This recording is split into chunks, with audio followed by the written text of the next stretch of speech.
நல்லா விடிஞ்சிருச்சு. லட்சுமி வேற கத்துது. லட்சுமி இருமா, இதோ வரேன், உனக்கு புல்லு எடுத்துட்டு வந்து தரேம்மா.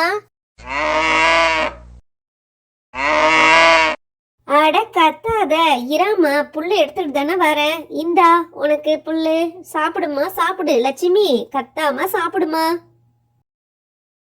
லட்சுமி கத்துற சத்தம் கேட்டு இவர் எழுந்திருக்கவே இல்லையே. இந்நேரம் வயலுக்கு போயிருவாரே, வயலுக்கு போகாம தூங்கிட்டு இருக்காரே. நம்ம பக்கத்துல படுத்திருந்தா பப்பும் அங்க போய் படுத்திருக்கான். சரி கிட்ட போய் பாப்போம். பப்பு, பப்பு, ஏங்க ஏங்க எழுந்துருங்க. வயலுக்கு போகலைங்களா?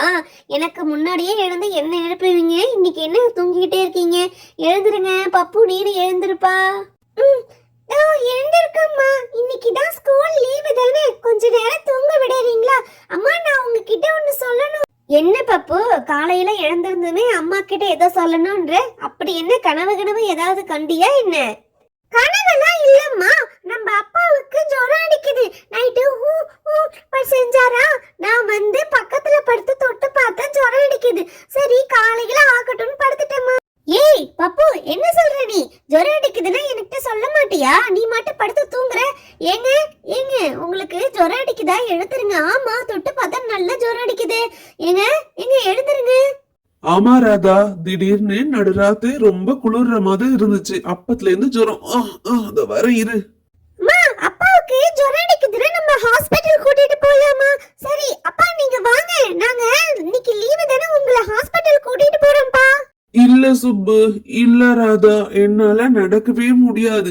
முட்டி ரெண்டும் ரொம்ப வலிக்குது. கால் அசைக்கவே முடியல. என்னால நடக்கவே முடியாது ராதா. ஏங்க இப்படி சொல்றீங்களே, எனக்கு ரொம்ப பயமா இருக்கு. சரிங்க, நான் டாக்டருக்கு போனாவது பண்ணி வர சொல்றேன். எங்க வீட்டுக்காரால நடக்க முடியலன்னு. இந்த டைம்ல ராமு வேற இல்ல. ராமு இருந்தா எப்படியாவது உங்களை கூட்டிட்டு போயிடுவாரு. சித்தப்பா தான் இல்ல, அப்ப ஏன் அவரை பத்தி பேசுறீங்க? அவர் ஊர்ல இருந்து வரவா போறாரு. இப்ப அப்பா உடம்பு சரியில்லைன்னு நீங்க டாக்டருக்கு சீக்கிரமா போன் பண்ணுங்க. அப்பாவுக்கு ஏதோ ஆயிட போகுது. ஹலோ டாக்டர், நான் ராதா பேசுறேன். எங்க வீட்டுக்காருக்கு ரொம்ப ஜுரம், நடக்கவே முடியல, எங்களால வர முடியல. கொஞ்சம் நீங்க வீட்டுக்கு வந்து என்னன்னு அவரை பாருங்களேன் ப்ளீஸ். ராதா, என்னால நீ வேற கஷ்டப்படுற. நான் கொஞ்சம் நடக்கலான்னு பார்த்தாலும் கால் ரெண்டும் ரொம்ப வலிக்குது ராதா. நீங்க நேத்துக்கு வயலுக்கு காலையிலே போனீங்கல்ல, ரொம்ப தூரம் வேற நடந்தீங்கல்ல, அதனாலதான் உங்களுக்கு குளிர்ல ஜுரமும் வந்திருக்கு, கால் வலிக்குது. பயப்படாதீங்க, எப்படியும் டாக்டர் வந்துருவாங்க. ஹலோ ராதா, நீங்க கால் பண்ணது நான் உடனே வரேன், ஹாஸ்பிட்டல் கூட போகாம. சரி, ஏதாவது கூலிங்கா சாப்பிட்டாரா? என்ன சாப்பிட்டாரு இதெல்லாம் சொல்லுங்க, அப்பதான் நான் ட்ரீட் பண்ண முடியும். கூலிங்லாம் எதுவும் சாப்பிடல டாக்டர். இவரு காலையில எழுந்து பனியில வயலுக்கு போனாரு, அதனால ஜுரம் வந்திருக்குமோ என்னமோ தெரியல. சாப்பாடெல்லாம் எந்த நல்ல சாப்பாடு தான் சாப்பிட்டாரு. அதான் நான் டெஸ்ட் பண்ணிட்டு சொல்றேன். இவருக்கு அதிகப்படியான ஜுரம் இருந்தா நம்ம ஹாஸ்பிட்டல்ல போய் ட்ரீட்மெண்ட் பண்றதுதான் நல்லது. இப்ப நிறைய சீசன் இல்லையா, டெங்கு காய்ச்சல், மலேரியா இதெல்லாம் நிறைய வருது. சரி, நான் ஃபர்ஸ்ட் பாக்குறேன். ஹார்ட் பீட்லாம் கரெக்டா தான் இருக்கு, நம்ம பயப்பட தேவையில்ல. கண்ணப்பா, நீங்க நல்ல ஹெல்த்தியா சாப்பிடணும் சரியா? கொசு வீட்டுல இல்லாம பாத்துக்கணும். கொசுக்காக நீங்க வேப்பிலை இந்த மாதிரி எல்லாம் போட்டு புகைச்சல் போடுங்க. டாக்டர், ரொம்ப ஜுரம் அதிகமா இருக்கு, கால் நடக்கவே முடியலன்னு சொல்றாரு. எனக்கு பயமா இருக்கு டாக்டர். இப்ப என்ன டாக்டர் அவருக்கு செய்யணும்? கண்ணப்பா, ஒரு இன்ஜெக்ஷன் பண்றேன். நாளைக்கு அதிகமா ஜுரம் அடிச்சா நீங்க ஹாஸ்பிட்டலுக்கு தான் வரணும் சரிங்களா? டாக்டர், எங்க அப்பாவுக்கு ஊசி போட போறீங்களா? ஊசினா எனக்கு ரொம்ப பயமா இருக்கு, நான் வெளியில போயிருக்கேன். அம்மா, நானும் சுப கூட போய் வெளியில இருக்கேம்மா. எனக்கு அப்பாக்கு ஊசி போடும்போது பயமா இருக்குமா, நான் வெளியிலே போறேம்மா. என்ன ராதா, ஊசின்னு சொன்னதும் உங்க ரெண்டு பசங்களும் எப்படி ஓடுறாங்க? சரி கண்ணப்பா, உனக்கு தான் நான் போட போறேன். அவங்க ஏன் ஓடுறாங்களே எனக்கு இது ஒண்ணுமே புரியலையே. பயப்பட வேண்டாம் ராதா, கண்ணப்பா, ஊசி போட்டிருக்கேன்ல, 2 மணி நேரத்துல உங்களுக்கு ஜுரம் விட்டுடும். உங்களுக்கு சொன்ன அந்த கால் வலிலாம் சரியாயிடும். அப்படியும் சரியாயிடும், நாளைக்கு ஹாஸ்பிட்டலுக்கு வாங்க. ரொம்ப தேங்க்ஸ் மேடம். நான் கால் பண்ணதும் நீங்க வந்து இவருக்கு பார்த்ததுக்கு.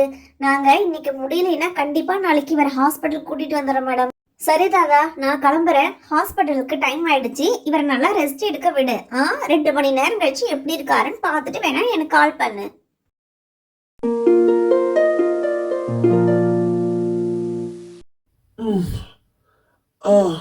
ராதா, ராதா. சொல்லுங்க, இங்கதான் இருக்கேன். டீ சாப்பிடுறீங்களா இல்ல சூப்பு சாப்பிடுறீங்களா? என்ன வேணும் உங்களுக்கு சொல்லுங்க, நான் எடுத்துட்டு வரேன். இப்ப கொஞ்சம் பரவாயில்ல ராதா. எனக்கு கால் வலிலாம் சரியாயிடுச்சு. இதோ இப்ப பாரு, நான் அசைஞ்சு அசைஞ்சு பாக்குறேன் நல்லா. இப்ப கொஞ்சம் பரவாயில்ல. சரி, அப்ப நான் வயலுக்கு கிளம்பட்டுமா? என்னது, வயலுக்கு கிளம்புறீங்களா? உங்களை டாக்டர் ஒரு நாள் ஃபுல்லா ரெஸ்ட் எடுக்க சொல்லிருக்காங்க. மீண்டும் ஜுரங்குறம் வந்தா என்ன செய்வீங்க? இன்னைக்கு எங்கேயும் போக வேண்டாம், வீட்ல இருங்க. நாளைக்கு எப்படி வேணாலும் போய்க்கலாம் நீங்க. பசங்களா, நீங்களும் பனியில ரொம்ப அதிகமா போகாதீங்க. இப்ப காய்ச்சல்லாம் அதிகமா வருது, கொசுலாம் இல்லாம பாத்துக்குங்க வீட்டை. தேங்க்ஸ் ஃபார் வாட்சிங்.